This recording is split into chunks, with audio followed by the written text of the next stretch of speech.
Let's talk some of the best skincare launches that came from October of 2025. Hi everyone, my name is Alex. Today I'm going to be recapping some of my favorites and some of the skincare launches that I have paid attention to this month. I do this style of video every month, so make sure you are subscribed for everything skincare. I love talking about this. I'm going to be covering a few beauty products and fragrance products in this as well. I have a really exciting list and the brands we're delivering yet again this month, so I'm excited to recap those with you. Starting off strong, Prequel's cleanser is one of the most gentle cleansers that I think I've ever tried. I love that they have expanded their line to include a cleanser plus glycolic acid. Glycolic acid is one of those ingredients that I like to use more short form contact because my skin can't tolerate it as well sometimes with leave-on treatments. Prequel created a really gentle cleanser that didn't cause any sensitivity and could be a more gentle way to exfoliate your skin. I would personally recommend, and I've seen experts talk about how you're supposed to use chemical exfoliating cleansers as a face mask. You can leave it on 1 to 3 times a week. Consult with an expert if you have any questions about that. That's what I personally did to get the best benefits out of this cleanser, and I've experienced more results with brightening my skin and also helping with texture, discoloration, and just the overall appearance of my skin and the hydration of my skin as well.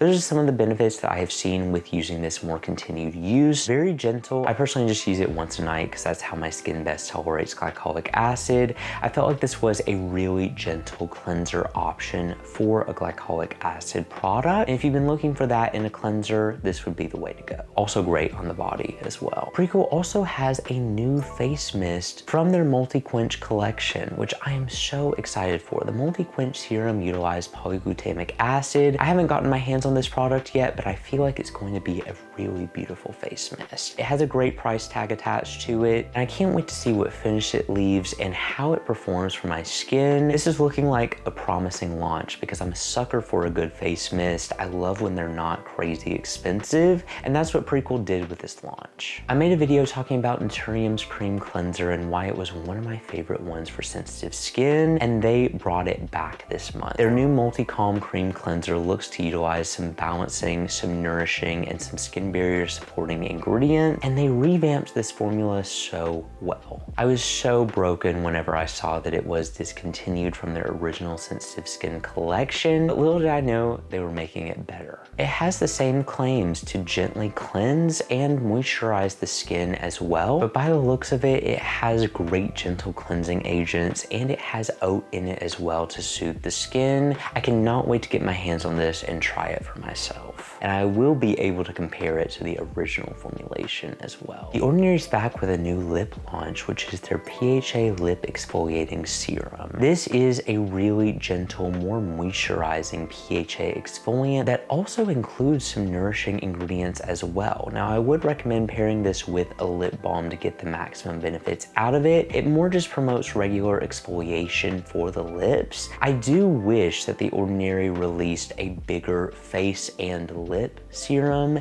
because I really like the ingredient. Super effective, but yet extremely sensitive skin friendly, and I feel like it would have been great to market it as a face and lip serum and give a little bit more of this product. That is my biggest complaint with it, but still it is a great nourishing lip treatment. Doesn't cause any sensitivity. I found I was able to use it once a night, every night, and it caused no issues. It has an instant softening effect to the lips, and I feel like it's a great primer based product for whatever lip balm, lipstick, lip product that you follow with it. Byoma had a unique set of launches this month, starting with their foaming rice cleanser. This is a really innovative formula in my opinion because I feel like it deeply cleansed the skin. It had a nice rich foam attached to it that usually would come with some skin dryness. Wasn't the case whatsoever with this product though. I think the rice and the gentle cleansing agents they utilized in here really balanced and meshed together to create a really beautiful cleansing experience. It was more deep, which goes hand in hand with the claims of this product, but also is really skin barrier supporting and didn't leave my skin stripped whatsoever. It's what I've been looking for and needing in a cleanser as we move into the colder weather. It's been all over the place recently, and I think that my skin has just been needing a cleanser like this, and it is one of the best values for a cleanser. That's what Byoma always does. Their moisturizing milk, though, is one of the most impressive milky moisturizers that I have seen for the price point. The centella in here, the soothing ingredients that worked amazing for my acne-prone skin, was the perfect either final step moisturizer or hydration step in the middle of my skincare routine. During the day, it was enough to use as a final step moisturizer. I just applied an SPF after it and it was perfect. At night, I needed to use a little bit of a richer balm just because I like that restorative feel, but still was a great hydration step, and you can use it either way. It's very versatile. Oily skin, I feel like it would be good for you because it's a very light moisturizer, doesn't leave too heavy of a finish, has more of a water cream texture as you rub it in, but then dry skin, you could use it as a nice layering hydration step. Some soothing benefits I saw with this as well. I think the moisturizing milk has to be my favorite launch from this entire list. Azelaic acid is my favorite skincare ingredient just from the results I have personally seen and what it's done with my acne. And Purito has a new azelaic acid plus kojic acid serum that excited me so much because of the blend of ingredients in here. Azelaic acid is a great treatment for discoloration from what I've seen from skincare experts and my own personal dermatologist. It has helped so many of my skin concerns, and I love that they blended it with a brightening agent like kojic acid. That ingredient has worked well for my skin along with tea tree, which I've seen great results with balancing my oil production and also soothing my skin as well. So I feel like this blend is one of the most impressive I've seen in an azelaic acid concentration, and the supporting ingredients they have in here as well look to be impressive, but they didn't stop there. Purito just released a tranexamic acid 6 niacinamide 10 retinol serum that looks nice as well. Niacinamide's not my favorite brightening ingredient, but when paired with tranexamic acid, I love those ingredients together because I've noticed them to be really effective at clearing discoloration. But combining this with a gentle concentration of retinol as well excites me because I feel like it's not something I've seen in a lot of complexes. They took the typical brightening serum and added a little boost to it that I feel like could make it stand out from some other products on the market. But Purito is taking the cake for the most products on this list, and I love this approach that they took with pdrn. Purito's new Oat pdrn Gentle Refining Toner provides a great soothing benefit to the skin, and I love this take on pdrn. From what I've seen with experts, pdrn is a great hydrating ingredient, but it doesn't do all of the stuff that people claim it does. Definitely listen to skincare experts on that, but hydration is the best benefit that I've seen from pdrn, is what a lot of experts recommend using it for. But when you combine it with oat, beta-glucan, the great soothing complex they have in here, it makes it a little bit more well-rounded, and I love the approach of vegan pdrn in this formula. It is effective. I feel like it could be more friendly for acne-prone skin with the complex they have in here, and the soothing benefits I have noticed with it are top tier. It's not instant, definitely need to use it a little bit longer to see those benefits, but it still does give a nice lightweight soothing approach to the skin, and I love it for that reason. Tirtir also released a pdrn product that looks unique with their matcha pdrn toner. Green tea is one of my favorite ingredients to soothe the skin, and I feel like matcha is not used enough in skincare products, especially combined with pdrn. They created a blend that I feel like works really well to balance the skin and is more of an oily skin friendly toner,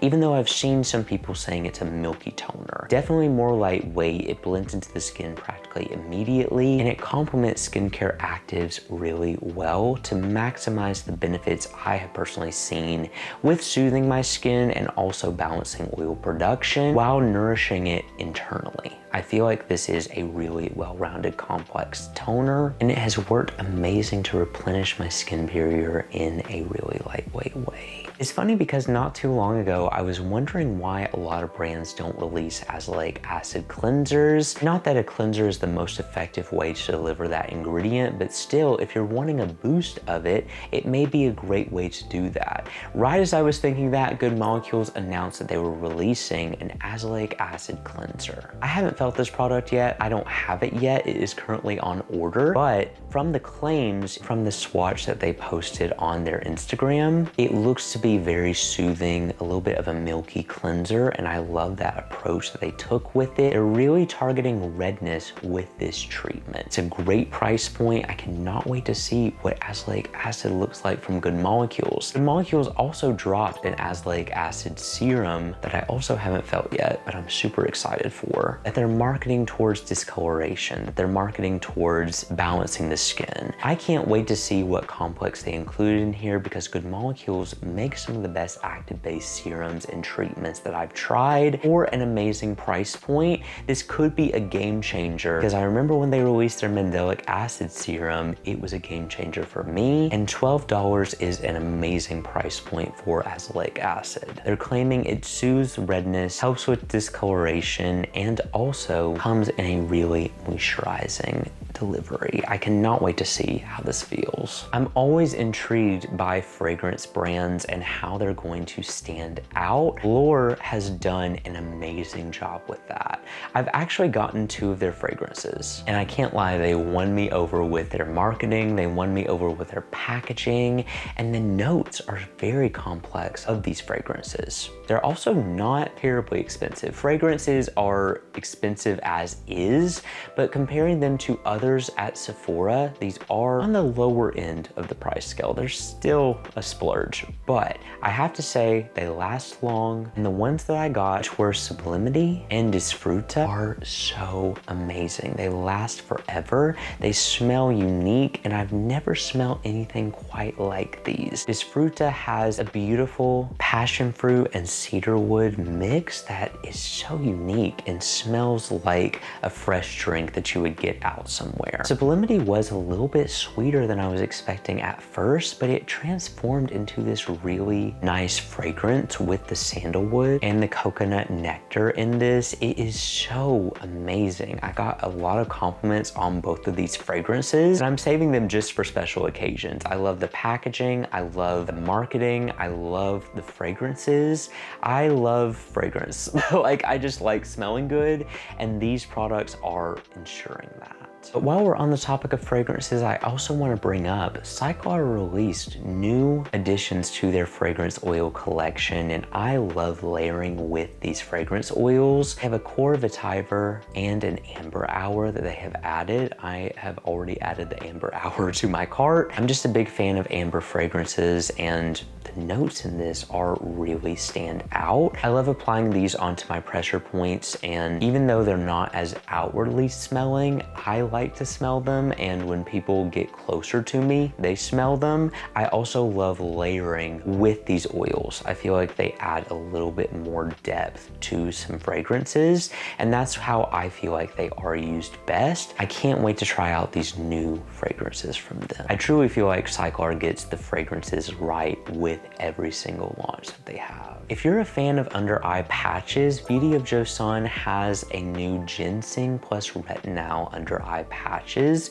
that are designed to brighten your under eyes. I would personally just recommend going for the brightening serum for your under eyes, but I know people love the eye patch feeling and the luxurious experience of an under eye patch. So if that's something that interests you, then this skincare launch may be for you. I don't personally like the waste that comes with eye patches. I don't really see a point in releasing this. I would much rather just use the Beauty of Joseon Revive Eye Serum and use reusable silicone under eye patches. I feel like that is the way to get that benefit, but if you're a fan of single-use eye patches, this may be a launch for you, just not something that I'm personally really interested in. Rhode also released a cooling hydrogel peptide eye patch that may be good if you're looking for a soothing, cooling under eye patch. I am just not a big fan of the single-use eye patches, and I don't really get the hype behind them. If you're into that, if you want a splurge, this could be a good option for you. They're just a little bit more expensive.